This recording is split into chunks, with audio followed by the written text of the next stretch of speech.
ஆண்டவர் இந்த நாட்களில் நமக்கு ஒரு நல்ல ஒரு சத்தியத்தை நெகேமியாவிலிருந்தே சொல்லிக் கொடுக்க விரும்புகிறார்.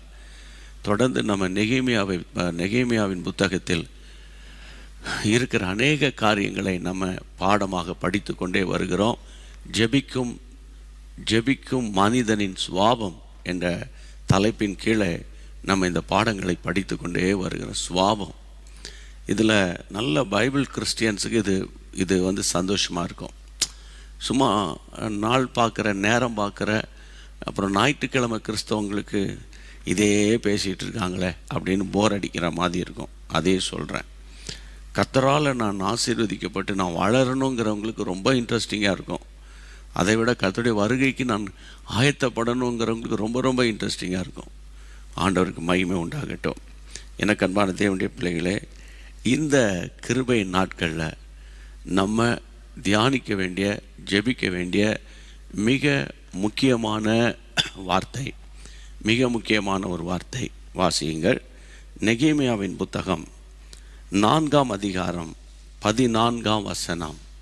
நெகேமியா 4:14. அதை நான் பார்த்து எழும்பி பிரபுக்களையும் அதிகாரிகளையும் மற்ற ஜனங்களை நோக்கி அவர்களுக்கு பயப்படாதிருங்கள். நீங்கள் மகத்துவமும் பயங்கரமான ஆண்டவரை நினைத்து உங்கள் சகோதரருக்காகவும் உங்கள் குமாரருக்காகவும் உங்கள் குமாரத்திகளுக்காகவும் உங்கள் மனைவிகளுக்காகவும் உங்கள் வீடுகளுக்காகவும் யுத்தம் பண்ணுங்கள் என்றேன். என் அன்பு தேவனுடைய பிள்ளைகளை, 13ஆம் வசனத்தின் கீழே பாருங்கள். ஜனங்களை குடும்பமாக நிறுத்தினேன். அதை நான் பார்த்து எழும்பி பிரபுக்களையும் அதிகாரிகளையும் மற்ற ஜனங்களையும் நோக்கி அவர் செய்கிற ஒரு ஜெபம் நிறுத்துகிறார். யுத்தம் பண்ணுங்கள் அப்படின்னு சொல்றார். இன்றைக்கு நம்முடைய ஜெபம் ஒரு யுத்த ஜெபமாக இருக்குமானால் சத்துரு தோல்வி அடைவது, சத்துரு வீழ்வது நிச்சயம். உங்கள் ஜெபம் ஒரு யுத்த ஜெபமாக இருக்க வேண்டும் என்று இன்றைக்கு ஆண்டவர் பேச விரும்புகிறார். ஜெபத்தில் பல வகை உண்டு. மன்றாடி ஜெபிப்பது, புலம்பி ஜெபிப்பது, கர்த்தருக்கு ஸ்தோத்திரம். மன்றாடி ஜெபிப்பது, புலம்பி ஜெபிப்பது, அழுது ஜெபிப்பது, கதறி ஜெபிப்பது, திறப்பில் நின்று ஜெபிப்பது, இப்படி ஜெபத்தில் பல வகை உண்டு. உபவாசித்து ஜெபிப்பது, கர்த்தருடைய பிள்ளைகளே, நம்முடைய முழங்கால் தரையில் பட குனிந்து ஜெபிப்பது, இப்படி சாஷ்டாங்கமாய் விழுந்து ஜெபிப்பது, இப்படி ஜெபத்தில் பல காரியங்களை ஆண்டவர் வைத்திருக்கிறார். கர்த்தருடைய பிள்ளைகளை கைகளை உயர்த்தி ஜெபிப்பது, வானத்தை அண்ணார்ந்து பார்த்து ஜெபிப்பது, சத்தமிட்டு ஜெபிப்பது, இப்படி ஜெபத்தில் பல வகைகளை கர்த்தர் வைத்திருக்கிறார். தேவனுடைய பிள்ளைகளே, மௌனமாய் ஜெபிப்பது, ஆவியிலே நிரம்பி ஜெபிப்பது, ஆவிக்குள்ளாக நிரம்பி ஜெபிப்பது, எத்தனை காரியத்தை ஆண்டவர் சொல்லுகிறார் பாருங்க.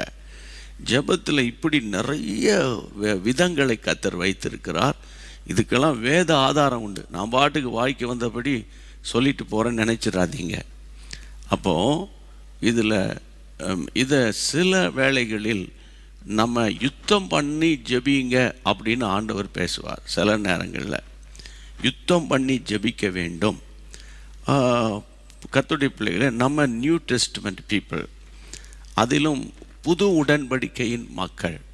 பழங்காலத்தில், அதாவது பழைய ஏற்பாட்டு காலத்தின்படி பல்லுக்கு பல், கண்ணுக்கு கண், உடனே அங்கே எழுத்தின்படியான ஆயுதங்களோடு போராடுவார்கள். பட்டயம், ஈட்டி, வில்லு, அம்பு இவைகளை வைத்து போராடுகிற யுத்த காலம் இருந்தது பழைய ஏற்பாட்டு காலத்தில்.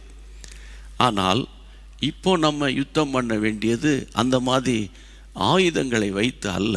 அது உலக மனிதனுடைய சுவாபம், அது ஜென்ம சுவாபம் என்று சொல்லலாம். அது ஒரு மாம்சத்தின் கிரியை என்று கூட சொல்லலாம்.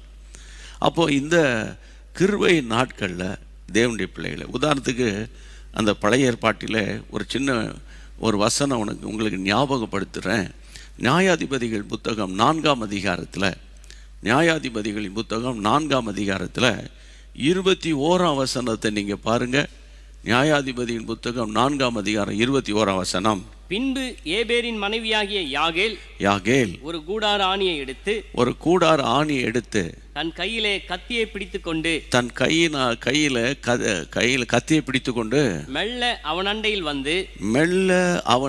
வந்து அவன் நெற்றியிலே அந்த ஆணியை அடித்து போட்டாள்.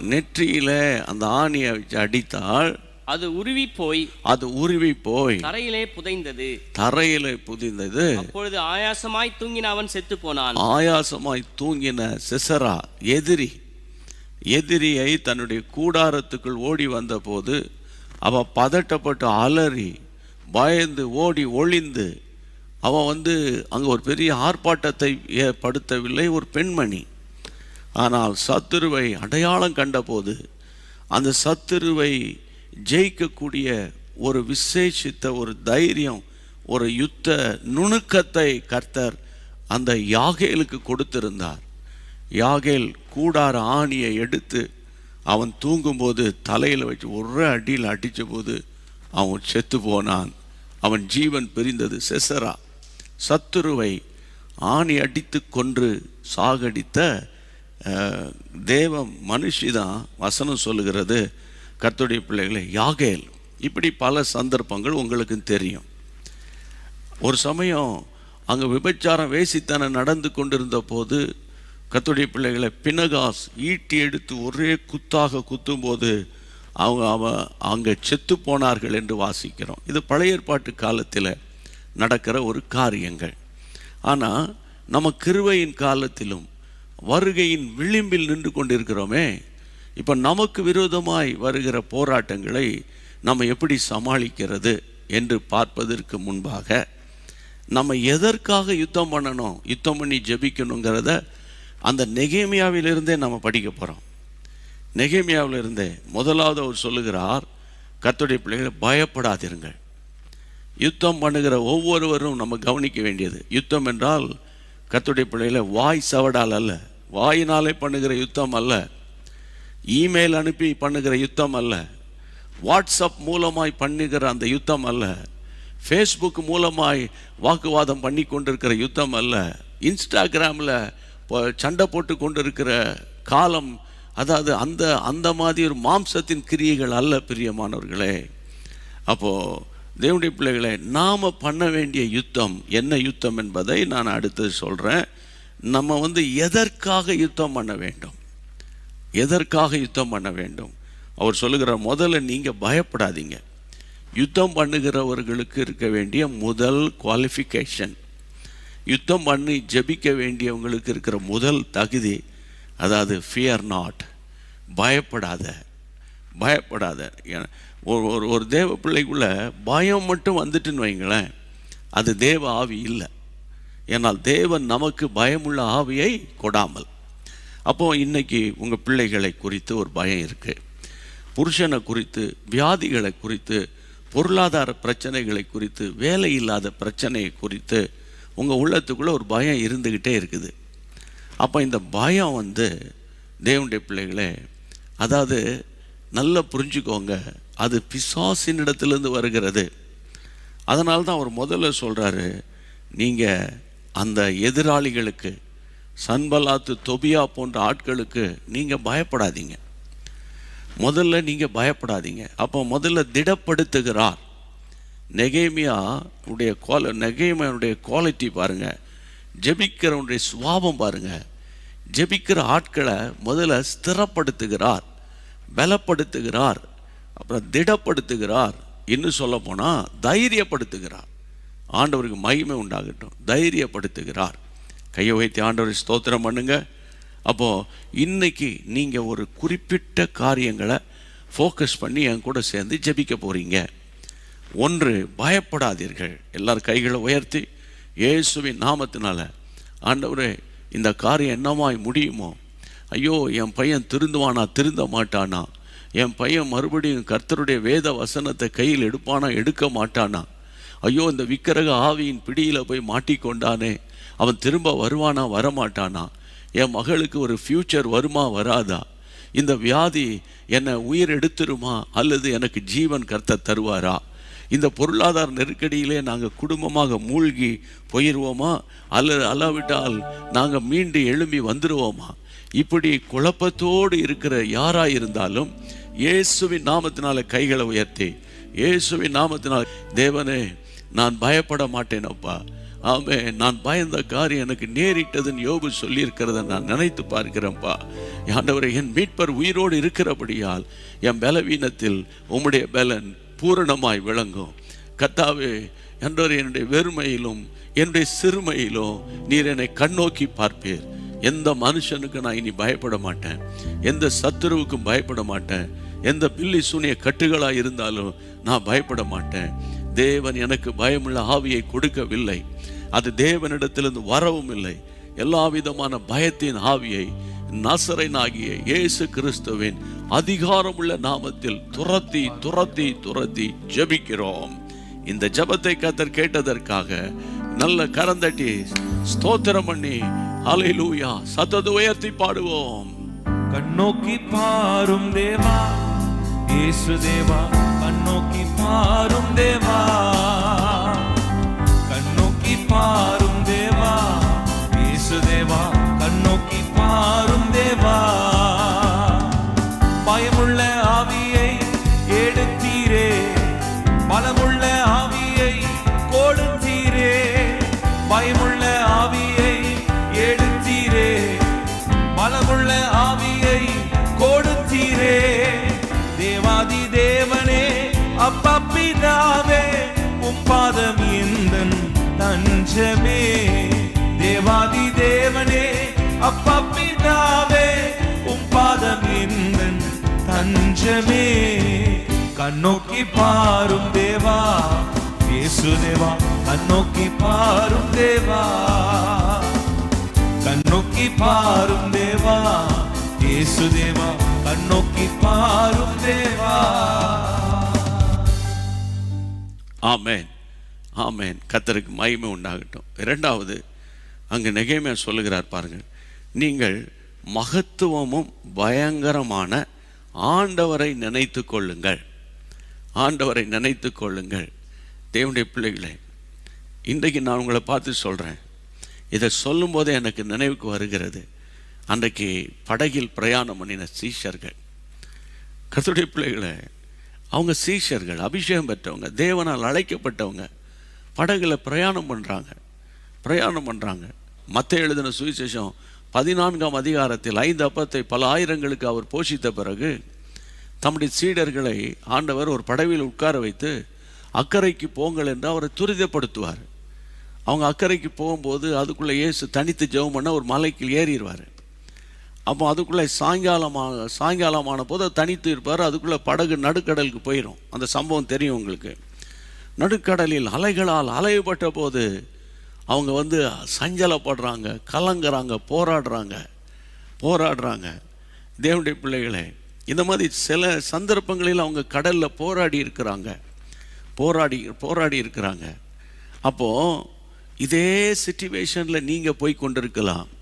உங்கள் குடும்ப வாழ்க்கையாக அந்த படகு இருக்குல்ல, அப்படியே அலசடி பட்டுக்கிட்டே இருக்குது. ஒவ்வொரு நாளும் என்னென்ன தகவல் வருமா, இன்றைக்கி என்ன பிரச்சனை வருமோ, இன்றைக்கி என்ன ரிப்போர்ட் வருமோ, இன்றைக்கி யார் எங்களோட சண்டை போட போகிறாங்களா, அல்லது இன்றைக்கி என்ன பிரச்சனை என் காதுக்கு வரப்போதோ, அல்லது இந்த நாள் எப்படி இருக்குமோ, ஆண்டவரே நாங்கள் இந்த ஆகஸ்ட் எப்படி சமாளிக்க போகிறோன்னு என்று ஒரே அந்த எதிர்காற்று போல், சூறாவளி காற்று போல் ஒரு கலக்கம், பயம் உங்கள் சப்கான்ஷியஸில் எப்போது இருந்துக்கிட்டே இருக்கா? கர்த்தருடைய நாமத்தினால ஆவியானவர் இப்போது நமக்கு சொல்லிக் கொடுக்கிற பாடம், அந்த நேரத்தில் ஆமென், பாடுகளை சகித்தவரை நினைத்து கொள்ளுங்கள். அந்த நேரத்தில் அவன் இறையாதே அமைதலாயிரு என்று சொன்னவரை நினைத்து கொள்ளுங்கள். அந்த நேரத்தில் பேதுரு மூழ்கி போகும்போது தன்னுடைய வலது கரத்தை பிடித்து தூக்கி எடுத்தவரை நினைத்து கொள்ளுங்கள். அன்றைக்கு ஒரே ஒரு மகனை சாக கொடுத்து அந்த பாடையில் வைத்து தூக்கி கொண்டு போகும்போது அந்த தாயினுடைய கண்ணீரை கண்டு அழாதே என்று சொல்லி அந்த பாடையை தொட்டு மரித்தவனை உயிரோடு எழுப்பினவரை நினைத்து கொள்ளுங்கள். 5 அப்பத்தை கொண்டு பல ஆயிரங்களுக்கு போஷித்தவரை நினைத்து கொள்ளுங்கள். ஆமேன் ஆமேன். அரசாங்கத்துக்கு வரி கட்டணுன்ற போது பேதுரு அனுப்பி நீ போய் துண்டியில் போடு, அந்த மீன் வாயில் வெள்ளி பணம் வரும், அதை கொண்டு போய் கொடுத்து நீ டாக்ஸ் கட்டு என்று சொன்னவரை நினைத்து கொள்ளுங்கள், நினைத்து கொள்ளுங்கள். ஹல்லேலூயா ஹல்லேலூயா. அன்றைக்கு மார்த்தாள் மரியாள் அழுகும்போது இயேசு ஆவியில கலங்கி கண்ணீர் வடித்தாரே, ஆமென். அவரை நினைத்து கொள்ளுங்கள், அவரை நினைத்து கொள்ளுங்கள். எல்லார் கைகளை உயர்த்தி, இயேசுவே இந்த பாடுகளின் வழியாய், நெருக்கங்களின் வழியாய், இந்த கொடூரமான வியாதியின் வழியாய், இந்த இழப்புகளின் வழியாய், இந்த வெறுமையின் வழியாய், இந்த வறுமையின் வழியாய் போய்கொண்டிருக்கிற இந்த நேரத்தில் எனக்கு நீர் கொடுக்கிற வார்த்தையை நான் எனக்காகவே எடுத்துக்கொள்ளுகிறேன், எனக்காகவே எடுத்துக்கொள்ளுகிறேன் ஆண்டவரே. உம்மை நினைத்து கொள்ளுகிறேன் ஆண்டவரே. அன்றைக்கு ஆண்டவரே நெகேமியா சொன்னது போல மகத்துவம் உள்ளவர், பயங்கரமான ஆண்டவரை நினைக்கிறேன் அப்பா. ஆமென். தோல்வி அடைந்த இயேசு அல்ல, அவர் மகத்துவம் உள்ள ஆண்டவர். ஆமென். பயங்கரமான கிரியைகளை செய்கிற கர்த்தர், அவரை நாங்கள் நினைக்கிறோம், அவரை நாங்கள் நினைக்கிறோம். இயேசுவின் நாமத்தில் அவரை நினைக்கிறோம். ஹல்லேலூயா ஹல்லேலூயா ஹல்லேலூயா. எல்லாம் கைகளை உயர்த்தி, கைகளை உயர்த்தி. பழைய பிரச்சனையை நினைக்காதீங்க, இனி என்ன வருமோ என்பது நினைக்காதீங்க, கடந்த கால தோல்வியை நினைக்காதீங்க. ஆமாம், இயேசுவை நினைத்து கொள்ளுங்கள். ஹல்லேலூயா. சிலுவையில் தொங்கின இயேசுவை நினைத்து கொள்ளுங்கள். மரணமே உன் கூரெங்கே, பாதாளமே உன் ஜெயம் எங்கே என்று சொல்லி மரணத்தை ஜெயித்தவரை நினைத்து கொள்ளுங்கள். ஹல்லேலூயா. Thank you Lord. இதோ சீக்கிரமாய் வருகிறேன் என்று சொன்னவரை நினைத்து கொள்ளுங்கள். கர்த்தருக்கு ஸ்தோத்திரம், கர்த்தருக்கு ஸ்தோத்திரம். அப்பா, இந்த வார்த்தையின்படியே ஆண்டவரே நாங்கள் உம்மை நினைக்கிறோம் ஆண்டவரே, உம்முடைய மகத்துவங்களை நினைக்கிறோம், பயங்கரமான கிரியைகளை செய்த எங்கள் ராஜாவை நாங்கள் நினைக்கிறோம். கர்த்தாவே, இந்த ஜெபத்தை கேட்டதற்காக உமக்கு ஸ்தோத்திரம், உமக்கு ஸ்தோத்திரம், உமக்கு ஸ்தோத்திரம். கர்த்தருக்கு ஸ்தோத்திரம், கர்த்தருக்கு ஸ்தோத்திரம். அடுத்தது நெகேமியா யுத்தம் பண்ணு. யார் யாருக்காக யுத்தம் பண்ணணும்னு சொல்றாருன்னா, உங்கள் சகோதரருக்காக, இரண்டாவது உங்கள் குமாரருக்காக. பிரதர்ஸ், நல்லா கவனிங்க தேவனுடைய பிள்ளைகளே, நல்லா கவனிங்க. உங்களுடைய பிரதர், அந்த அடுத்தது உங்களுடைய பிள்ளைகளுக்காக, உங்கள் குமாரர், சன்ஸ், பர்டிகுலராக சன்ஸ் அண்ட் டாட்டர்ஸ் அப்படின்றார். முதல்ல உங்கள் பிரதர்ஸ், நல்லா கவனிக்கணும். பிரதர்ஸில் 2 வகை இருக்குது. ஒன்று, கர்த்தருடைய பிள்ளைகளே, இரத்த சம்பந்தமான பிரதர்ஸ், இரத்த சம்பந்தமான பிரதர்ஸ், உறவின் முறையார். இரண்டாவது, கிறிஸ்துவுக்குள் சகோதரர்கள். ஆமென். we are all brothers sisters in Christ அப்படின்னு சொல்கிறேன்ல, அது மாதிரி தேவனுடைய பிள்ளைகளை இப்போ நம்ம ஜெபிக்க போகிற காரியம் என்ன, எதுக்காக யுத்தம் பண்ணணும்? பிரதர்ஸ். அதுக்கப்புறம் தேவனுடைய பிள்ளைகளை நம்முடைய மகன்களுக்காக, உங்கள் பிள்ளைகளுக்காக, குறிப்பாக உங்களுடைய கர்த்தர் உங்களுக்கு கொடுத்த உங்கள் குமாரருக்காகவும் உங்கள் குமாரத்திகளுக்காகவும் யுத்தம் பண்ணுங்கன்றாரு. அப்புறம் உங்கள் மனைவிக்காக யுத்தம் பண்ணுங்கன்றாரு. அதுக்கப்புறம் உங்கள் வீட்டுக்காக யுத்தம் பண்ணுங்கன்னு சொல்கிறாரு. ஆண்டவருக்கு மகிமை உண்டாகட்டும். என்ன கண்பான தேவனுடைய பிள்ளைகளே, இப்போ இது வரைக்கும் அவரை நினைத்து கொண்டோம்ல, இப்போ நம்ம யுத்தம் பண்ணோம், ஒரு யுத்த ஜபம் பண்ண போகிறோம். சரியா? ஒரு யுத்த ஜபம் பண்ண போகிறோம். அப்போ யுத்த ஜபம்னா போராடி ஜபிக்கிற ஜபம், போராடி ஜபிக்கிற ஜபம். நீங்கள் வேண்டாம் பாருங்கள், அப்போஸ்தலனாகிய பவுல் சொல்லுவார், ரோமருக்கு எழுதின நிருபத்தை நீங்கள் திருப்புங்களேன், வேதத்தை திறந்து கர்த்தருடைய பிள்ளைகளை நீங்கள் 15ஆம் அதிகாரம் நினைக்கிறேன், நானும் புரட்டி கொள்கிறேன். Praise the lord. ஹல்லேலூயா. ஆண்டவருக்கு மகிமை உண்டாகட்டும். ரோமருக்கு எழுதின நிருபம் 15ஆம் அதிகாரம் 32ஆம் வசனம். நீங்கள் தேவனை நோக்கி செய்யும் ஜெபங்களில் நான் போராடுகிறது போல நீங்களும் என்னோடு கூட போராட வேண்டும் என்று நம்முடைய கர்த்தராய் இருக்கிற இயேசு கிறிஸ்துவின் நிமித்தமும் ஆவியானவருடைய அன்பின் நிமித்தமும் உங்களை நான் வேண்டிக் கொள்ளுகிறேன். நீங்கள் தேவனை நோக்கி செய்யும் ஜெபங்களில் நான் போராடுவது போல நீங்கள் தேவனை நோக்கி செய்யும் ஜெபங்களில் நான் ஜெபிப்பது போல அப்படிங்கிற வேர்டை கொஞ்சம் மாற்றி அவர் சொல்கிறாரு, கர்த்தருடைய பிள்ளைகளே, கர்த்தருடைய பிள்ளைகளே, நீங்கள் என்னோடு கூட போராடுங்க, போராடி ஜெபிங்க. போராட்ட ஜெபம் அப்படின்னு ஒரு பேர் இருக்கணும். போராட்டம்னா என்னது? சண்டை. சண்டைன்னா என்னது? யுத்தம். யுத்தம் செய்து ஜெபிங்க அப்படிங்கிறாரு. யுத்த ஜெபம் பண்ணுங்கிறாரு பவுல். அவர் ஓல்டு டெஸ்ட்மெண்ட் இல்லை, லா ப்ரீச்சர் கிடையாது. அவர் கர்த்தருடைய கிருபையின் காலத்தில் புது உடன்படிக்கை பிரசங்கியார். அப்போ புது உடன்படிக்கை பிரசங்கியார் சொல்கிறாரு, நீங்கள் என்னை போல போராடுங்கிறாரு. என்னை போல போராடுங்க. அப்போ சில விஷயத்துக்கு நம்ம ஸ்மூத்தாக ஜெபித்தா ஒர்க் அவுட் ஆகாது. சும்மா அப்படி பட்டும் படாமல் ஜெபித்தோன்னா ஒர்க் அவுட் ஆகாது. ஏன்னா பிசாசுக்கு பேர் அரண்கள், இங்கிலீஷில் ஸ்ட்ராங் ஹோல்ட்ஸ். ஆமாம், அரண்களை நிர்மூலமாக்கத்தக்க ஒரு வல்லமை நம்ம ஜெபத்தில் இருந்தால் தான் அந்த சத்துருவின் கிரியைகளை நீங்கள் மேற்கொள்ள முடியும். உடனே நீங்கள் என்ன நினைப்பீங்க? அதெல்லாம் எங்களுக்கு கிடையாது பிரதர், உங்களை மாதிரி ஊழியர்களுக்கு தான் ஆண்டவர் தந்திருக்கிறார்னு. எங்கே எழுதியிருக்கு? அப்படி எங்கே எழுதியிருக்கு? ஊழியர்களுக்கு தான் நான் தருவேன், விசுவாசிகளுக்கு தரமாட்டேன்னு சொல்லியிருக்கா? இல்லை. நாமவே ஒரு அதுக்காக நம்ம ஒரு இமேஜினேஷன் மாதிரி கொண்டு வந்துட்டோம், இமேஜின் பண்ணிட்டோம். நம்ம அப்படி கிடையாது. அப்போ தேவனுடைய பிள்ளைகளே, இன்னைக்கு ஆண்டவர் யுத்தம் பண்ணி ஜெபிக்கும்படி நம்மை அழைத்திருக்கிறார் அல்லவா? பழைய ஏற்பாடு யுத்தம் வேற, புதிய ஏற்பாடு யுத்தம் எப்படி? வாசிங்க. அப்போஸ்தலனாகிய பவுல் கொரிந்தியர் சபைக்கு எழுதுவார். கொரிந்தியர் சபைக்கு எழுதும்போது 10ஆம் அதிகாரம், கர்த்தருடைய பிள்ளைகளே, 2 கொரிந்தியர் 10ஆம் அதிகாரம். அடிக்கடி உங்களோடு கூட இந்த வசனங்களை நான் பேசியிருக்கேன். 10ஆம் அதிகாரம் 4ஆம் வசனம். ஆமென். 2 கொரிந்தியர் 10:4 என்ன சொல்லுகிறது? வாசியுங்கள். எங்களுடைய போராயுதங்கள் மாம்சத்துக்கு ஏற்றவைகளாய் இராமல், எங்களுடைய போராயுதங்கள் மாம்சத்துக்குரியவைகளாய் இராமல், அரண்களை நிர்மூலமாக்குகிறதற்கு தேவ பலமுள்ளவைகளாய் இருக்கிறது.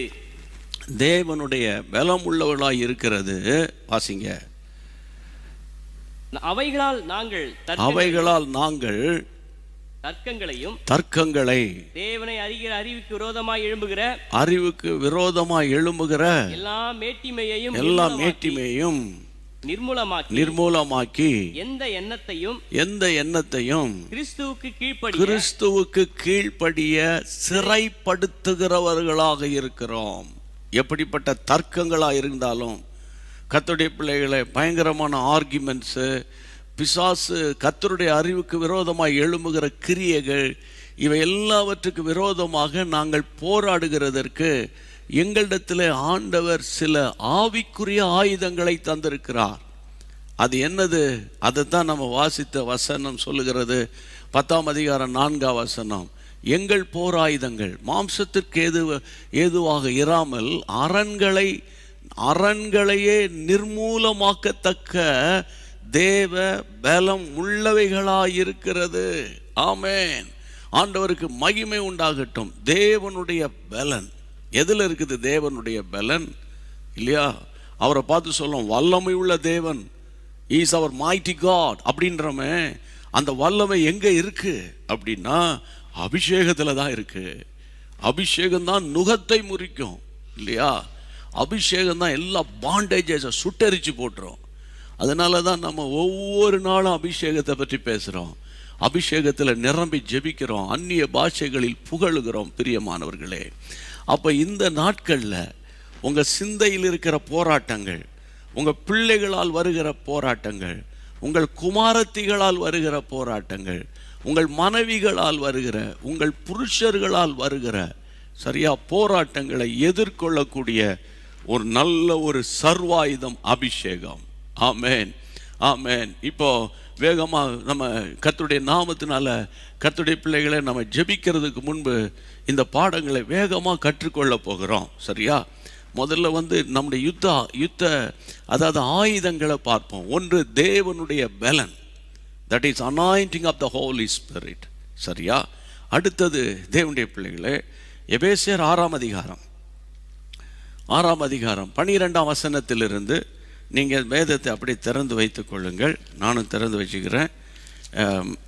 கர்த்தருடைய பிள்ளைகளை, எபேசியருக்கு எழுதின நிருபம் 6ஆம் அதிகாரம், எபேசியர் 6ஆம் அதிகாரம் 12ஆம் வசனத்திலிருந்து நம்ம ஒவ்வொன்றாய் வேகமாய் வாசிக்க போகிறோம். ஏனெனில் மாம்சத்தோடும் இரத்தத்தோடும் அல்ல, துரைத்தனத்தோடும் அதிகாரங்களோடும் இப்பிரபஞ்சத்தின் அந்தகார லோகாதிபதிகளோடும் வான மண்டலத்தில் உள்ள பொல்லாத ஆவியில் சேனைகளோடும் நமக்கு போராட்டம் இருக்குது. இந்த போராட்டம், அதாவது யுத்தம் உண்டு. நல்லா கவனிங்க பிரியமானவர்களே, விசுவாசிகளே. உங்களுக்கு யுத்தம் இல்லைன்னு யாராவது பிரசங்கம் பண்ணான்னா நான் எழுதி கொடுத்துட்றேன், அது கள்ள தீர்க்க தரிசனம், உனக்கு போராட்டமே கிடையாது, கர்த்தர் எல்லாம் செஞ்சு முடிச்சிட்டாருன்னா கேட்க காதுக்கு இனிமையாக இருக்கும். இன்னும் ஒரு பகிரங்கமாக ஒன்று சொல்கிறேன். அப்படின்னா ஒன்று உற்சாகமாக நீங்கள் அவங்களெல்லாம் புகழ்ந்துட்டு அவங்களுக்கு வேண்டிய காணிக்கைகள்லாம் கொடுத்துட்டு நீங்கள் போயிடுவீங்க. அவன் நல்லா என்ஜாய் பண்ணிக்கிட்டு இருப்பாங்க. ஆனால் நீங்கள் 2 நாள் கழித்து யுத்தம்லாம் இல்லைன்னு நாங்களே ஒரே போராட்டமாக இருக்க அப்படின்னு சொன்னால் நல்லா தோத்திரம் பண்ணுங்கன்ட்டு போயிடுவாங்க. இன்றைக்கி நான் உங்களுக்கு சொல்கிறேன், கர்த்தருடைய பிள்ளைகளே, தேவ ஜனங்களுக்கு எபேசியர் சபைக்கு சொல்லியிருக்கிறாரு. அவர் சொல்லுகிறார், நமக்கு போராட்டம் இருக்குது. அப்போது அந்த போராட்டத்தை உனக்கு இருக்குப்பா, நீ போராடி போராடி அதில் செத்து போவ, அப்படியே போட்டிருக்கு இல்லை. அடுத்த வசனம் பாருங்கள், ஆகையால் தீங்கு நாளில் அவைகளை நீங்கள் எதிர்க்கணும். தீங்கு நாட்கள் வரும். சாத்தான் திடீர்னு சில நாட்களில் தீங்கு நாட்கள் கொண்டு வருவான். அப்போ அவனை எதிர்க்கணும். சகலத்தை செய்து முடித்தவர்களாக ஓடணும், அப்படி இல்லை நிற்கணும். திராணி உள்ளவர்களாகும்படி தேவனுடைய சர்வாயுத வர்க்கத்தை எடுத்து கொள்ளுங்கள். எல்லாரும் என்னை பாருங்களேன், எடுத்துக்கொள்ளுங்கள். என்னப்பா எடுத்துக்கொள்ளுங்கள்னா நான் தான் எடுக்கணும் கையில். ஆமாம், சர்வாயுத வர்க்கம் அது என்னென்ன? நம்பர் 1, சத்தியம் என்னும் கச்சை அறையில் கட்டினவர்களாக, நீதி என்னும் மார்க்கவசத்தை தரித்தவர்களாக. நல்ல கவனிங்க, யுத்தம் பண்ணுறதுக்கு சும்மா வாய் சவடாலில் பண்ணி யுத்தம் பண்ண முடியாது. சோதரம் சோதரம் சோதரம் சோதரம் சொல்லிக்கிட்டு சொல்கிறது நல்லா தான் இருக்கும். அது ஸ்தோத்திரம் பண்ண வேண்டிய நேரத்தில் ஸ்தோத்திரம் பண்ண வேண்டும். ப்ரைஸிங்னு ஒரு டைம் ஒதுக்குறோம், அப்போ ஸ்தோத்திரம் பண்ணணும். ஆனால் யுத்தம் பண்ணும்போது நம்ம கையில் சரியான ஆயுதங்கள் இருக்கணும், சரியான ஆயுதங்கள். இன்னும் சொல்லப்போனால் இந்த கோலியாத்து சம்பவத்தில் பாருங்கள், இந்த சவுலுக்கிட்டே அவன் படை வீரர் எல்லாம் ஆளாளுக்கு ஒரு பெரிய பட்டயத்தை வச்சுக்கிட்டு இருந்தானுங்க. ஆனால் எவனாவது நிற்க முடிஞ்சுதா? நிற்க முடியல. ஆனால் தேவனுடைய பிள்ளை, பட்டயமே இல்லாத ஒரு மனிதன் தாவீது. அப்போ அந்த பட்டயம் இல்லாதவன் அந்த பெரிய கோலியாத்தை வீழ்த்தினானே. எப்படி அவனுக்கு கர்த்தர் கொடுத்திருக்கிற சர்வாயுதங்கள் அவனுக்குள்ளே இருந்தது இல்லையா? அப்போ இன்னைக்கு நான் சொல்கிறேன், சத்தியம் என்னும் ஒரு கச்சையை உங்கள் இடுப்பில் கட்டணும். பெரிய பெரிய வெயிட்டெல்லாம் தூக்குறவங்க பாருங்கள், அந்த இடுப்பில் அப்படி கட்டுவாங்க சரியா, கச்சை. பெரிய பெரிய லோடெல்லாம் தூக்கும்போது, பெரிய பெரிய வெயிட்டை தூக்கும்போது அப்படி கட்டிக்கிட்டு அந்த தொழிலாளர்கள் பார்ப்பீங்களா, டக்குன்னு தலையில் தூக்கி வைத்து அவங்க பாட்டுக்கு நடந்துட்டு ஓடிட்டு இருப்பாங்க. ஆண்டவருக்கு மகிமை உண்டாகட்டும். சத்தியம், சத்தியம், that is word of God. சத்தியம் என்னும் கச்சை இடுப்பில் இருந்ததுன்னா, அந்த கிரிப் இருந்ததுன்னா, அது கர்த்தருடைய பிள்ளைகளை அவனால் ஓட முடியும். எவ்வளோ பாரத்தை அவனால் சுமக்க முடியும். சத்தியம். வேதம் சொல்லுகிறது, யோவான் எழுதின சுவிசேஷம் நம்ம எல்லாருக்கும் தெரிந்த வசனம், அப்படியே சொல்லிக்கிட்டே போகிறோம். 8ஆம் அதிகாரம், ஜான் சாப்டர் 8:32, சத்தியத்தை அறிவீர்கள், சத்தியம்தான் உங்களை விடுதலையாக்கும். நீங்கள் எந்த சர்ச் மெம்பராக இருந்தாலும் கவலைப்படாதீங்க. நல்ல சத்தியத்தை பைபிளை திறந்து டெய்லி பைபிளை புரட்டு, பெண் எடுத்து அண்டர்லைன் பண்ணுங்க, நோட்ஸில் எழுதுங்கன்னு சொல்லிட்டு வர இல்லை. எதுக்கு? அந்த வேர்டு தான் உங்களை என்னையும் விடுதலையாக்கும் பிரியமானவர்களே. அப்போ சத்தியத்தை நீங்கள் நல்லா ஸ்டடி பண்ணுங்க. சத்திய வசனம், சத்திய வேதாகமம். ஆமென். என் கால் வேதம் சொல்லு கர்த்தருடைய பிள்ளைகளே, இந்த சத்திய ஆவியானவர் சத்திய வசனங்களை கொடுக்கிறவர். கையை வைத்து ஆண்டவர் ஸ்தோத்திரம் பண்ணுங்க. அப்போ ஒன்று, சாத்தானை எதிர்க்கிற ஆயுதம் வேர்ட் ஆஃப் காட். ஆமென். வசனங்கள் உங்கள் இருதயத்தில் பதிந்திருக்கணும். ஜெபம் பண்ணும்போது வசனத்தை சொல்லி பிசாசை அடிக்கணும்.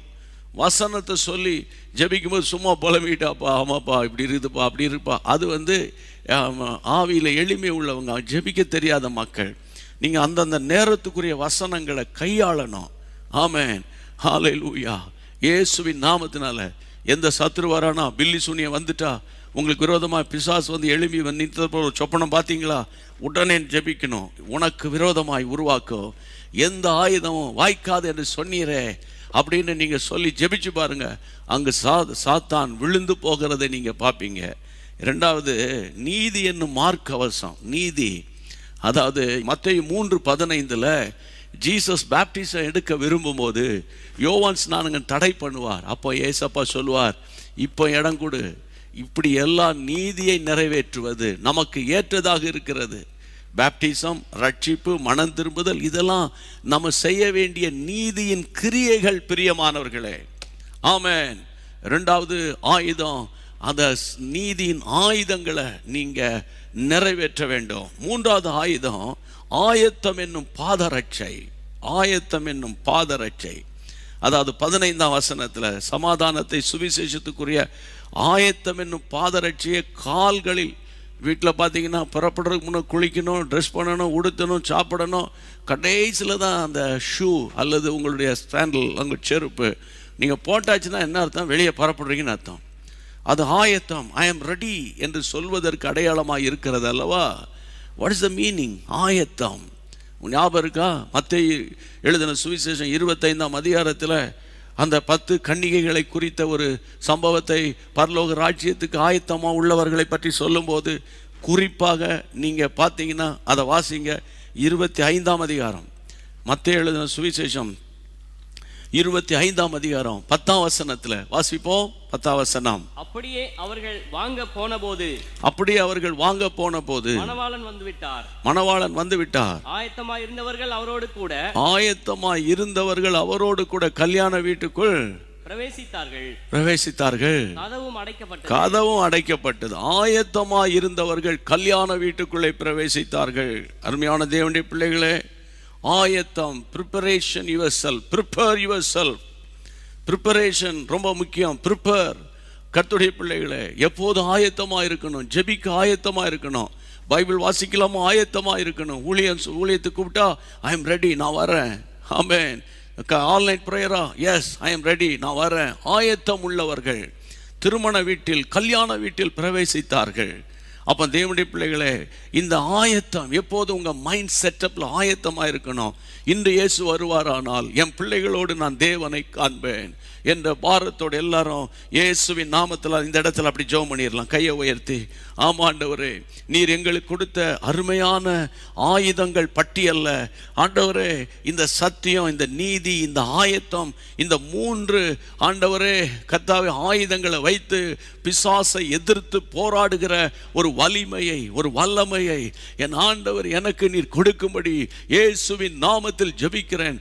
சாத்தானை எதிர்க்கக்கூடிய ஆண்டவரே வாக்குத்தத்தங்கள், வசனங்கள் ஆண்டவரே, அதே நேரத்தில் நான் நிறைவேற்ற வேண்டிய நீதியின் கிரியைகள், அதே நேரத்தில் நான் ஆயத்தப்பட வேண்டிய காரியங்கள், இவற்றிலே நான் கவனமாக இருந்து ஜெபிக்க என் ஆண்டவர் எனக்கு நீர் உதவி செய்ய வேண்டும் என்று நான் பாரத்தோடு ஜெபிக்கிறேன் அப்பா. எல்லாம் சொல்லுங்க, நான் பாரத்தோடு ஜெபிக்கிறேன் அப்பா. ஆமா ஆண்டவரே, இந்த ஜெபத்தை கேட்டபடியால் எல்லாரும் கரந்தட்டி ஸ்தோத்திரம் பண்ணி ஒரு பாடலை பாடிடுவோம். ஆமென்.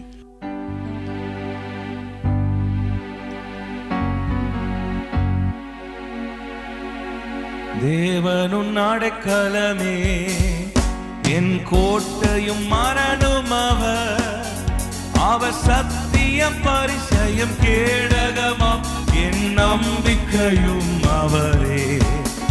அவர் சத்தியம் பரிசயம் கேடகமாம் என் நம்பிக்கையும் அவரே. அவர் செற்றையின் கீழ் அடைக்கலம் புகவே தம் சிறகுகளால் மூடுவார். அவர் செற்றையின் கீழ் அடைக்கலம் புகவே தம் சிறகுகளால் மூடுவார். இரவின் பயங்கரத்திற்கும் பகலில் பறக்கும் அம்புக்கும் இருளில் நடமாடும் கொள்ளை நோய்க்கும் நான் பயப்படவே மாட்டேன். இருளில் நடமாடும் கொள்ளை நோய்க்கும் நான் பயப்படவே மாட்டேன். அவர் சேர்க்கையின் கீழ் அடைக்கலம் புகவே நம் சிறகுகளால் மூடுவார். அவர் சேர்க்கையின் கீழ் அடைக்கலம் புகவே நம் சிறகுகளால் மூடுவார். 1000 10,000 பேர்கள் உன் பக்கம் விழுந்தாலும் அது ஒரு காலத்தில் உன்னை அணுகிடாதே. உன் தேவனும் தாவரமே, அது ஒரு காலத்தில் உன்னை அணுகிடாதே. தேவனும் தாவரமே, அவர் செட்டையின் கீழ் ஆண்டு காலம் புகவின் தம் சிறகுகளால் மூடுவார். அவர் செட்டையின் கீழ் ஆண்டு காலம் புகவின் தம் சிறகுகளால் மூடுவார். அவர் செட்டையின் கீழ் காலம் புகவின் தம் சிறகுகளால் மூடுவார். அவர் செட்டையின் கீழ் ஆண்டு காலம் புகவின் தம் சிறகுகளால் மூடுவார். அல்லேலூயா, கர்த்தருக்கு ஸ்தோத்திரம். அடுத்தது எபேசியர் 6ஆம் அதிகாரத்தில் கர்த்தருடைய பிள்ளைகளை 16ஆம் வசனம் verse 16 பாருங்க. பொல்லாங்கன் எய்யும் அக்கினி ஆஸ்திரங்களை எல்லாம் அவித்து போடத்தக்கதாய் எல்லாவற்றுக்கும் மேலாக விசுவாசம் என்னும் கேடகத்தை பிடித்து கொண்டவர்களாய் நிற்க வேண்டும். ஆமென். சோர்ந்து போயிடாதீங்க. என்னால் நிற்க முடியல, தாக்கு பிடிக்க முடியல, இனியும் எனக்கு ஏதாயிலும் போராட்டம் வந்தால் உண்மையில் நான் ரொம்ப பின்வாங்கி போயிடுவேனோ, நான் விழுந்து போயிடுவேனோ. நிறைய குடும்பங்கள் இன்றைக்கு பின்மாற்றத்துக்குள்ளே போயிட்டு இருக்கிறாங்க. ஒரு காலத்தில் பிரகாசித்த வாலிப தம்பிமார்கள் எல்லாம் இன்றைக்கு சோர்ந்து போயிடறாங்க. வேற டீவியேஷனுக்குள்ளே பிசாசு டீவியேட் பண்ணிட்டான். இன்டர்நெட்டுக்குள்ளே போய் யூடியூப்பில் போய் தேவையில்லாத உபதேசங்களை கேட்டு அதுக்குள்ளே அவங்க கவர்ச்சியாக இழுக்கப்பட்டு சரியான சத்தியத்துக்குள்ளே நிற்கிறதுக்கு மனது இல்லாமல் அப்படி நீ இப்படி வா, அப்படி போகாதனாலும் தாய் தகப்பனை ஏசி இந்த மாதிரி உலகத்தின் ஆவியினால் சிக்கப்பட்ட பிள்ளைகளுக்காக நீங்கள் போராடி யுத்தம் பண்ணி நீங்கள் ஜெபம் பண்ணுங்க. யுத்தம் பண்ணி ஜெபம் பண்ணுங்க பிரியமானவர்களே. அப்படி யுத்தம் பண்ணும்போது ஆண்டவர் இங்கே நம்மளோட பேசுகிற வார்த்தை என்னன்னு கேட்டால், விசுவாசம் என்னும் கேடகம், விசுவாசம் என்னும் கேடகத்தை பிடித்து கொண்டு நிற்க வேண்டும். ஓடிடக்கூடாது, நிற்க வேண்டும். இயேசு ராஜாவை பிடிக்க யூதாஸ் வந்து காட்டி கொடுத்த வேளையில் எல்லாரும் ஓடிட்டானுங்க. பார்த்தீங்களா, எல்லாரும் ஓடிட்டான், எல்லா சீஷர் ஓடிட்டாங்க. சாவில் உம்மை பின்தொடர்வேன் சொன்னவெல்லாம் ஓடிட்டான் பாருங்க. காரணம் அவங்க விசுவாசம் அங்கு ஆட்டம் கொடுத்து விட்டது. அன்பு தேவ பிள்ளையே, சோர்ந்து போவாதீங்க. உங்ககிட்ட பணம் இல்லைனாலும், அறிவு இல்லைனாலும், உங்களுக்கு வசதி இல்லைனாலும், அழகு இல்லைனாலும், உங்ககிட்ட ஒன்னே ஒன்று இருக்கு, விசுவாசம். உங்கள் விசுவாசமே உலகத்தை ஜெயிக்கிற ஜெயம். ஆவியிலே நிரம்பி இப்போ ஜெபம் பண்ண போகிறோம் பிரியமானவர்களே. அதுக்கு முன்பாக இந்த செய்தியை நான் ஆயத்தப்படுத்தும் போது எனக்கு ஒரு வசனத்தை ஆண்டவர் ஞாபகப்படுத்தினார். யூதா நிருபத்தை நீங்கள் திருப்புங்க. யூதா 3ஆம் வசனத்தை நாங்கள் இங்கிருந்து வாசிக்கிறோம். நீங்கள் அந்த வசனத்தை பாருங்களேன். யூதா 3ஆம் வசனம் வாசிக்கலாம்.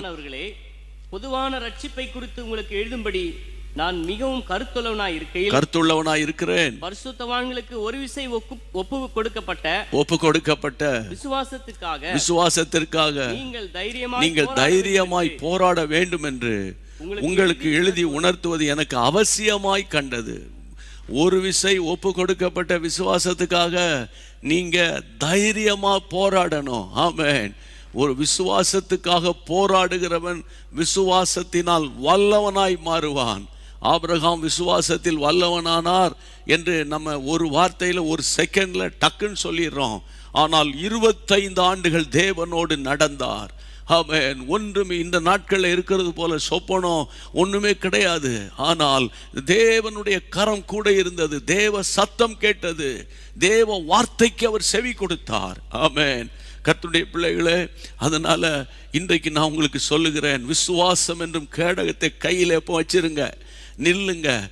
ஏதாவது நெகட்டிவான இன்ஃபர்மேஷன் வருதா, ஆமென், எதிர்மறையான தாட்ஸ் வருதா, குழப்பம் வருதா, ஒரு செகண்ட் ஆடினாலும் உடனே உங்களை திடப்படுத்தி கொள்ளுங்க.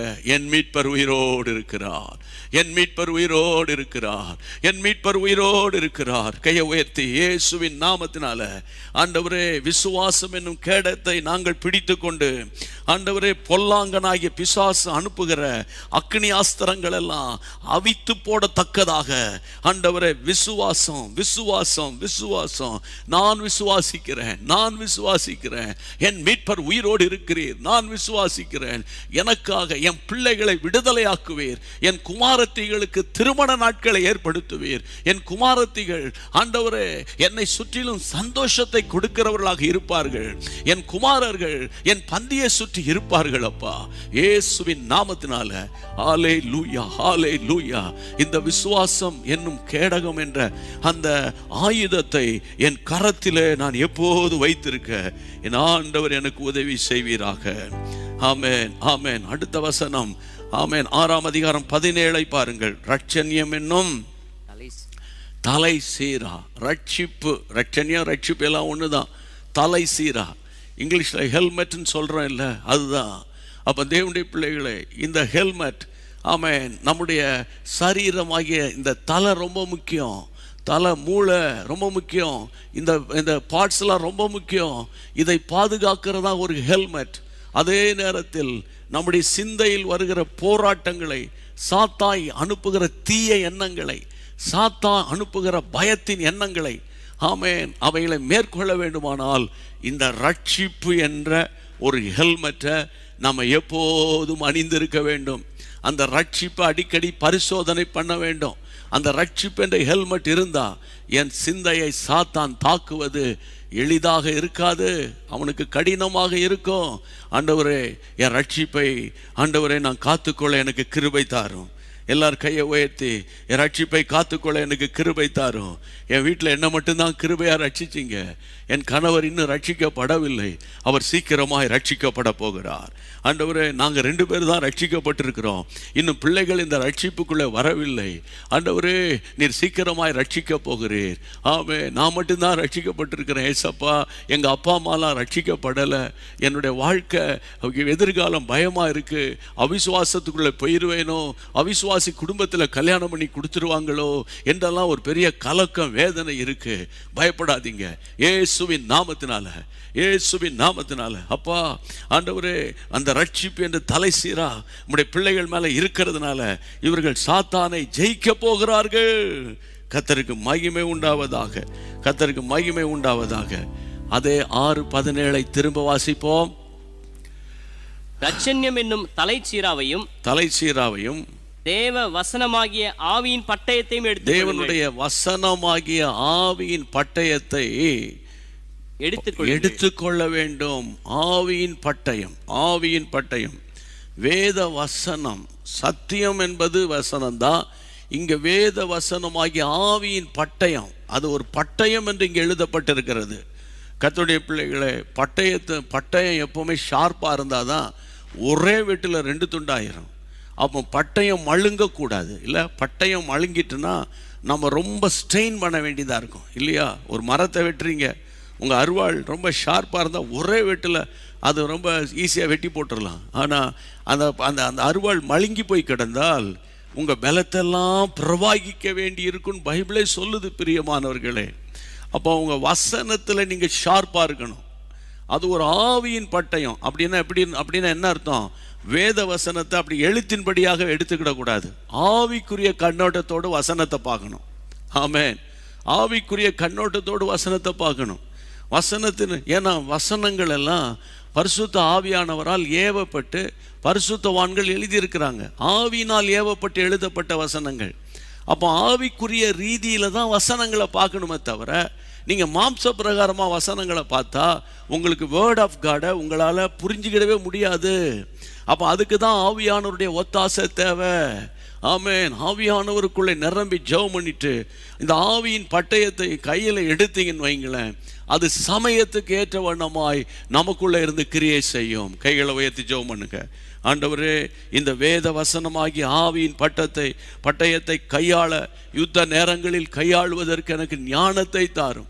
எந்தெந்த நேரத்தில் எந்தெந்த வசனங்களை பயன்படுத்த வேண்டும், அந்த வசனங்களுக்கு பின்னால் இருக்கிற ஆவிக்குரிய அர்த்தம் என்ன, அந்த வசனத்தில் மறைந்திருக்கிற வெளிப்பாடுகள் என்ன, அதை என்னுடைய கண்களுக்கு எளிதாய் புலப்பட, என் சிந்தைக்கு எளிதாய் புறப்பட, அந்த புலப்பட்டா அந்த வசனத்தை பிடித்து ஜெபிக்க, இயேசுவே எனக்கு நீர் கிருபை செய்யுங்கப்பா. கையை உயர்த்தி ஜெபம் பண்ணுங்க. ஊரா பஹாந்து லோஹோ லோலி மெஹேலை கந்தரா புஷந்தாலாஹா. இயேசுவின் நாமத்தில் நாங்கள் ஜெபிக்கிறோம். தகப்பனே, இந்த ஜெபத்தை நீர் கேட்டுக்கொண்டே இருக்கிறதற்காக உமக்கு ஸ்தோத்திரம், உமக்கு ஸ்தோத்திரம், உமக்கு ஸ்தோத்திரம், உமக்கு ஸ்தோத்திரம், உமக்கு ஸ்தோத்திரம். கடைசியாக ஏழாவது ஆயுதம் வேதத்தை பாருங்க கர்த்தருடைய பிள்ளைகளே. 18ஆம் வசனத்தை வாசிப்போம். எந்த சமயத்திலும் சகலவிதமான வேண்டுதலோடும் விண்ணப்பத்தோடும், எந்த சமயத்திலும் சகல விதமான வேண்டுதலோடும் விண்ணப்பத்தோடும் ஆவியில் ஜெபம் பண்ணி அதன் பொருட்டு வாசிங்கள் மிகுந்த மன உறுதியோடும் சகல பரிசுத்தவான்களுக்காகவும் பண்ணும் வேண்டுதலோடும் கொண்டிருங்கள். ஆமென். விழித்துக் கொண்டிருங்கள். எந்த சமயத்திலும் சகல விதமான வேண்டுதலோடும் விண்ணப்பத்தோடும் ஆவியில் ஜெபம் பண்ணுதல். ஆமென். ஏழாவது ஆயுதம் ஆவியில் ஜெபித்தல். ஆவியில் ஜெபிக்கிற ஜெபம். சில நேரங்களில் நீங்கள் ஜெபிச்சு பார்க்குறீங்க, உங்களுக்கு ஒன்றுமே புரியல, ஜெபம் கேட்கப்படலை, உங்கள் ஜெபத்துக்கு பதிலே வரலன்னு வைங்க. அபிஷேகத்தில் நிரம்பி ஜெபம் பண்ணுங்க. அபிஷேகத்தில் நிரம்பி அந்நிய பாஷைகளை ஒரு 20 நிமிஷமாவது நல்ல அந்நிய பாஷையில் ஜெபம் பண்ணிட்டு, ஆவியானவரே இந்த பிரச்சனைக்கு நான் என்ன சொல்லி ஜெபிக்கணும் அப்படின்னு நீங்கள் கேளுங்க. இந்த பிரச்சனைக்கு நான் எப்படி ஜெபிக்கணும் அப்படின்னு கேளுங்க. ஏனென்றால் சில நேரங்களில் நம்ம சில நேரங்களில் எப்படி ஜெபிக்கிறதுன்னு தெரியாத அளவுக்கு நம்முடைய பிரச்சனை உச்சக்கட்டத்துக்கு போயிடும். இது பாசிட்டிவாக ஜெபிக்கலாமா நெகட்டிவாக ஜெபிக்கலாமா என்ற ஒரு எண்ணெல்லாம் உங்களுக்குள்ளே வந்துடும். இதுக்கு ஒரு வசனத்தை எடுத்து காட்டுறேன். ரோமர் 8ஆம் அதிகாரம் 26ஆம் வசனம். அது உங்களுக்கு தெரிந்த ஒரு வசனம். ரோமருக்கு எழுதுகிற நிருபம் 8ஆம் அதிகாரம் 26ஆம் வசனம் வாசிக்கலாம். அப்படியே ஆவியானவரும் நமது பலவீனங்களில் நமக்கு உதவி செய்கிறார். நாம் ஏற்றபடி வேண்டிக் கொள்ள வேண்டியது இன்னதென்று அறியாமல் இருக்கிறபடியா ஆவியானவர் தாமே வாக்கு கடங்காத பெருமூச்சுகளோடு நமக்காக வேண்டுதல் செய்கிறார். நல்ல கவனிங்க. ஏற்றபடி வேண்டிக்கொள்ள எப்படி தான் இதுக்கு ஜெபிக்கணும், இதுக்கு எப்படி ஜெபிக்கக்கூடாது என்று தெரியாத நேரங்களில், நம்முடைய பலவீனங்களில் ஆவியானவர் உதவி செய்கிறாரா. சோர்ந்து போயிடாதீங்க அம்மா, சோர்ந்து போயிடாதீங்க ஐயா. நீங்கள் அபிஷேகத்தை கர்த்தர்கிட்ட கேளுங்க. அபிஷேகம் பெற்றவங்க ஆவிக்குள்ளாக நிரம்பி சும்மா அந்நிய பாஷை பேசி விட்டுறாதீங்க. நல்ல அந்நிய பாஷையில் ஜெபம் பண்ணிட்டு, ஆவியானவரே இந்த காரியத்துக்காக எப்படி ஜெபிக்கணும், இதற்கு பின்னால் கிரியை செய்கிற பொல்லாத ஆவி யாரு, இது அமலேக்கு ஆவியா, இது இஜிப்சியன் ஸ்பிரிட்ன்னு சொல்கிறோம் இல்லை, எகிப்தின் ஆவியா, இல்லை அது கோலியாத்தின் ஆவியா, அதாவது எரிச்சலின் ஆவியா, குழப்பத்தின் ஆவியா, அல்லது எங்கள் வீட்டை குழப்புகிற பிசாசின் தந்திரமா அப்படின்னு நீங்கள் அப்படியே ஜெபிச்சுக்கிட்டே இருந்தால் ஆண்டவர் உங்களுக்கு ஒரு பாரத்தை கொடுப்பார். இதுக்காக நீ ஜெபம் பண்ணு என்ற ஒரு ஏவுதலை கொடுப்பார். அல்லது அன்னைக்கு ஜெபிச்சுட்டு படுத்துட்டீங்கன்னா அன்றைக்கு ஒரு சொப்பனத்தின் மூலம் கர்த்தர் உங்களுக்கு காட்டி கொடுத்துருவாரு. ஆமென். எல்லாரும் இப்படி இந்த 7 விதமான ஆயுதங்களை, இதுதான் நம்முடைய போர் ஆயுதங்கள். ஆமென். நியூ டெஸ்ட்மென்ட்ல புது உடன்படிக்கையின் போர் ஆயுதங்கள் இதுதான். சத்தியம், நீதி, ஆயத்தம், விசுவாசம், ரட்சிப்பு. ஆமென். வசனமாகிய ஆவியின் பட்டயம், அபிஷேகத்தில் நிரம்பி ஜெபிக்கிற ஜெபம், ஆவியில் ஜெபிக்கிறது. இந்த 7 ஆண்டவரே ஆயுதங்களை எங்கள் கையில் பிடித்து கொள்ளுகிறோம் அப்பா. ஸ்தோத்திரம் ஆண்டவரே. மறுபடியும் நெகேமியாவின் புத்தகம் 4ஆம் அதிகாரத்திற்கு உங்கள் வேதத்தை திருப்பிக் கொள்ளுங்க. பாரத்தோடு ஜெபிக்க போகிறோம். ஆமென். அதுதான் நம்முடைய முக்கியமான ஒரு கீவேர்டு. ஆமென். எங்கள் சகோதரர்களுக்காக ஜெபிக்கிறோம். எழுத்தின்படியாக எங்கள் உடன் பிறந்த சகோதரர்களுக்காக, சகோதரருடைய ரட்சிப்புக்காக, சகோதரருடைய குடும்பங்களுக்காக, சகோதரர்களுக்கு கொடுத்த பிள்ளைகளுடைய ரட்சிப்புக்காக பாரப்பட்டு ஜெபிக்கிறோம் ஆண்டவரே. பாரப்பட்டு ஜெபிக்கிறோம். எங்களுடைய ஆண்டவரே குமாரருக்காக ஜெபிக்கிறோம் ஐயா. எங்களுக்கு கொடுத்த பிள்ளைகள், வாலிப தம்பிமார்கள், எங்கள் பிள்ளைகளுக்காக, எங்கள் மகனுக்காக பாரத்தோடு ஜெபிக்கிறோம். கர்த்தர் கொடுத்த மகன்களுக்காக ஜெபிக்கிறோம் அப்பா. அப்பா, வாலிப வயதுல உம்மை நேசிக்கணுமே. எந்த பிசாசு, எந்த உலகத்தின் ஆவியை கொண்டு வந்திருந்தாலும், இச்சையின் ஆவியினாலே மூழ்கி இருந்தாலும், நவீன உலகத்தின் ஆவியினால ஆண்டவரே எங்கள் பிள்ளைகளை பிசாசுக்கு ஆண்டவரே கட்டி வைத்திருந்தாலோ, அந்த கட்டுகளை இயேசுவின் நாமத்தினால பரலோக அக்கினியை கொண்டு நாங்கள் கட்டவிழ்க்கிறோம் ஐயா. ஆமாண்டவரே, எங்கள் குமாரத்திகளுக்காக ஜெபிக்கிறோம். ஆண்டவர், எங்கள் குமாரத்திகள் சங்கீதம் பாடுகிறவர்களாக, கர்த்தரை துதித்து ஆராதிக்கிறவர்களாக, அன்றைக்கு ஆண்டவரே நியூ டெஸ்ட்மென்ட்ல பிலிப்பின் குமாரத்திகள் 4 பேரும் தீர்க்கதரிசிகளாக இருந்தார்களே. எங்கள் குமாரத்திகளை அப்படி மாற்ற வல்லவர், எங்கள் குமாரத்திகளை அப்படி மாற்ற வல்லவர். இயேசுவின் நாமத்தில் நாங்கள் ஜெபிக்கிறோம், ஜெபிக்கிறோம் ஆண்டவரே. ஆமாண்டவரே, எங்கள் குமாரத்திகளுக்கு ஆண்டவரே ஏற்ற காலத்தில் திருமணங்கள் நடக்கட்டும். எங்கள் குமாரருக்கு ஏற்ற காலத்தில் திருமணங்கள் நடக்கட்டும். பிள்ளைகளின் பிள்ளைகளை கர்த்தர் ஆசீர்வதித்து தாரும். எங்கள் மனைவிமார்களுக்காக ஜெபிக்கிறோம். எங்கள் மனைவிமார்கள் பலவீனமான பாண்டங்கள் என்று சொல்லி இருக்கிறீங்க. அவருடைய பலவீனத்தில் உம்முடைய பலன் பூரணமாய் விளங்கட்டும் ஐயா. இந்த உபவாச ஜெபத்தில் பலவீனமான பாண்டங்களை எங்கள் கர்த்தர் பலப்படுத்தும்படி ஜெபிக்கிறோம் ஆண்டவரே. கணவன் மனைவிக்கிடையே நல்ல ஒருமனப்பாட்டின் ஆவியை தரும்படி நாங்கள் ஜெபிக்கிறோம் கர்த்தாவே. ஆம் ஆண்டவரே, எல்லார் கைகளை வைத்து கடைசியாக நம்முடைய வீடுகளுக்காக ஜெபிங்க. ஏனென்றால் சத்துரு வீட்டுக்குள்ளே நுழையக்கூடாது. நம்முடைய வீட்டை சுற்றிலும் தேவன் அக்கினி மதிலாக இருக்க வேண்டும். நீங்க கஷ்டப்பட்டு உழைக்கிறீங்க, கஷ்டப்பட்டு சம்பாதிக்கிறீங்க. வீட்டுக்குள்ள நிம்மதியா சாப்பிடணும், நிம்மதியா உறங்கணும், வீட்டுக்குள்ள நல்ல ரிலாக்ஸ்டா இருக்கணும். வீட்டுக்குள்ள எந்த வாக்குவாதங்கள் இருக்கக்கூடாது, வீட்டுக்குள்ள எந்த விதமான ஆர்குமெண்ட்ஸ் வரக்கூடாது. வீட்டுக்குள்ள சமாதானம் இருக்கணும் ஐயா. எல்லார் கைகளை உயர்த்தி, இயேசுவே எங்கள் வீடுகளில் சமாதானம், எங்கள் வீடுகளில் ஆரோக்கியம், எங்கள் வீடுகளில் மனமகிழ்ச்சியின் சத்தம், ஆனந்த துதி ஒலி எங்க வீட்டுக்குள்ள கேட்கணும்.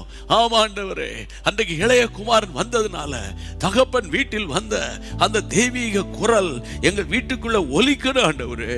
எங்க வீட்டுக்குள்ளே நஷ்டங்கள் வரக்கூடாது, எங்கள் வீட்டுக்குள்ளே கஷ்டங்கள் வரக்கூடாது, எங்கள் வீட்டுக்குள்ள வியாதிகள் வரக்கூடாது, விபத்துகள் வரக்கூடாது, அகால மரணங்கள் வரவே கூடாது.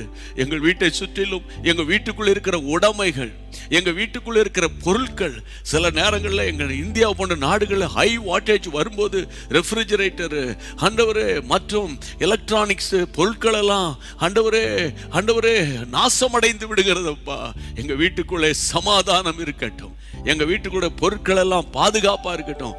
எங்க வீட்டுக்குள்ள இருக்கிற பொருட்களோ நகையோ பணமோ திருடு போக கூடாது, திருடர்கள் உள்ளே வரக்கூடாது, சத்துருவின் பொறாமையின் கண்கள் எங்கள் வீட்டுக்குள்ளே படக்கூடாது. எங்க வீட்டை சுற்றிலும் தேவ மகிமை இருக்கும்படி இயேசுவின் நாமத்தினாலே நாங்கள் ஜெபிக்கிறோம். இப்படி சொல்லி சொல்லி சொல்லி அப்பா, நெகேமியாவின் புத்தகம் 4ஆம் அதிகாரம் 14ஆம் வசனத்தின்படி நாங்கள் யுத்தம் பண்ணிவிட்டோம் ஆண்டவரே. இந்த யுத்தம் எங்களுடையது அல்ல, எங்கள் கர்த்தருடையது, எங்கள் கர்த்தருடையது. இந்த யுத்தத்தில் ஜெயபலனா இருக்கிறீர் ஆண்டவரே. சத்துருவின் கோட்டை தகர்ந்து ஆண்டவரே தூள் தூளாக உடைந்து போய் கொண்டிருக்கிறதப்பா. எரிகோ மதில்கள் தடுத்து நொறுக்கப்படுகிறதப்பா. செங்கடல்கள் 2ஆக பிளக்கப்படுகிறதப்பா. யோர்தான் பின்னிட்டு திரும்பி போகிறதப்பா. ஸ்தோத்திரம் அப்பா. எல்லாம் ஸ்தோத்திரம் பண்ணுங்க, ஸ்தோத்திரம் பண்ணுங்க, ஸ்தோத்திரம் பண்ணுங்க ஆண்டவரே. இந்த வாரத்தில் யுத்தம் செய்து சத்துருவை மேற்கொள்ளக்கூடிய கிருபையை எங்களுக்கு சொல்லிக் கொடுத்த தேவனுக்கு ஸ்தோத்திரம், தேவனுக்கு ஸ்தோத்திரம். எங்கள் பரிசுத்தமுள்ள நல்ல தகப்பனே, நீர் என்னை பாரப்படுத்தினது போல உணர்த்தினதை அப்படியே மனதார பிள்ளைகளுக்கு சொல்ல ஜெபிக்க, சேர்ந்து ஜெபிக்க எங்களுக்கு கொடுத்த கிருபைக்காக நன்றி ஆண்டவரே. கர்த்தர் 2 பேர் ஒரு மனப்பட்டால் அங்கு நான் வருவேன் சொன்னீர். 2 அல்ல, 2000 அல்ல ஆண்டவரே, 3000 அல்ல, இன்னும் பல ஆயிரங்கள் இணைந்து ஜெபித்திருக்கிறோம் ஆண்டவா. ஒவ்வொரு வீடுகளுக்குள்ளும் நல்ல சம்பவங்களும் நல்ல செய்திகளும் நடக்கட்டும், வரட்டும். உமக்கே மகிமை உண்டாகட்டும். எங்கள் தேசத்தை ஆசீர்வதிங்கப்பா. எங்கள் தலைவர்கள் மேல் பாதுகாப்பு, தமிழகத்தை பொறுப்படுங்கப்பா. தமிழ்நாட்டில் எந்தவித சத்துருவின் ஊடுருவல் வரக்கூடாது, அரசியல் ரீதியான சத்துருவின் ஊடுருவல் வரக்கூடாது. இயேசுவின் நாமத்தினால தேவ பிரசன்னம் உள்ளே எப்போதும் இருக்கும்படி நாங்கள் ஜெபிக்கிறோம். கர்த்தருடைய மாறாத கரம் கூட இருந்து நடத்தட்டும். எங்கள் ஜெபத்தை கேட்ட கர்த்தருக்கு ஸ்தோத்திரம், பதிலளிக்கிற கர்த்தருக்கு ஸ்தோத்திரம், கிருபை செய்கிற கர்த்தருக்கு ஸ்தோத்திரம். கர்த்தர் ஒருவருக்கே ஸ்தோத்திரம். இயேசுவின் நாமத்தில் நல்ல பிதாவே, ஆமென், ஆமென். கர்த்தருக்கு மகிமை உண்டாகட்டும். ஒரு பெரிய ஒரு யுத்தம் நடந்தது. கர்த்தர் யுத்தத்தில் ஜெயபலனா இருந்தார்.